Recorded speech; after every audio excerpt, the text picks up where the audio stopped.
After her disastrous attempt with the rainwater tanks, Karen escalated yet again. This time, she demanded that I hand over my private pond for association gatherings, claiming that the HOA had community rights to the property. Her audacity seemed boundless. After repeated failed attempts to intimidate, coerce, or sabotage me, she believed a demand framed as a communal benefit would compel compliance. But she had forgotten one critical factor. I am a legal expert with decades of experience in property law, contracts, and dispute resolution. When the formal demand arrived, I analyzed it meticulously. It was riddled with inconsistencies, misquotes, and overreaches that violated not only local statutes but also the HOA's own governing documents. I realized that their so-called right to use my pond was legally non-existent. More importantly, Karen had made the classic mistake of underestimating me. Every demand she sent could be weaponized in court against her and the HOA. Rather than responding with anger, I proceeded with calculated strategy. First, I documented the state of the pond and surrounding property. Drone footage captured the boundaries, water levels, and private installations. Historical records of ownership, usage agreements, and prior communications were compiled into a comprehensive legal dossier. Every potential argument Karen could make was preemptively countered with documented evidence. Next, I initiated judicial proceedings. The moment the HOA tried to assert their claim, they were met with a meticulously prepared legal challenge. I filed an injunction to prevent them from accessing the pond, coupled with a formal complaint detailing repeated harassment, illegal demands, and documented attempts at coercion. The evidence was overwhelming. Karen's persistent overreach, her history of sabotage, and the HOA's failure to follow legal procedures created a clear-cut case in my favor.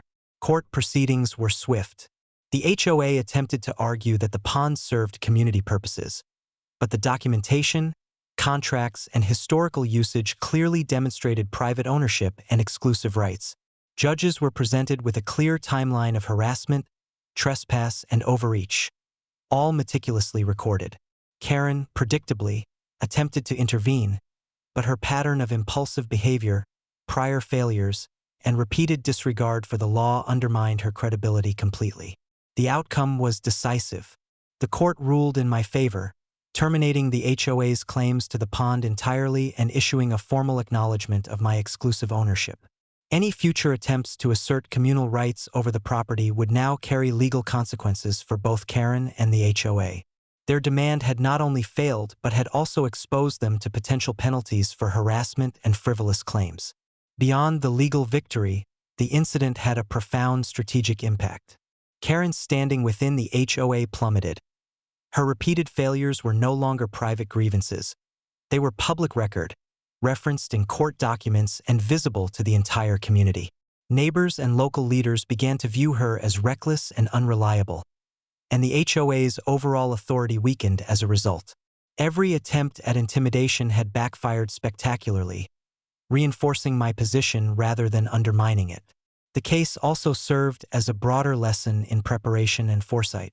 By anticipating every possible claim, documenting every interaction, and leveraging legal expertise, I transformed an aggressive demand into a decisive victory. Karen's desperation and impulsive tactics were neutralized by strategy, evidence, and precision, leaving her humiliated and powerless. From that point forward, the HOA and Karen faced a new reality. Any further attempts to interfere, coerce, or seize control would be met with immediate legal action and absolute preparedness. My pond, my property, and my authority were fully secured, and every subsequent move they made would now be scrutinized, anticipated, and countered with the same meticulous strategy that had dismantled their scheme entirely. This confrontation marked a pivotal moment. Karen had tried to use the notion of community rights to undermine me, but her effort had instead cemented my legal dominance, reinforced my strategic authority, and exposed the HOA to both reputational and legal consequences. Every inch of the pond was now protected by law, strategy, and preparation, leaving Karen and the HOA to contemplate their repeated failures with growing frustration and diminishing credibility.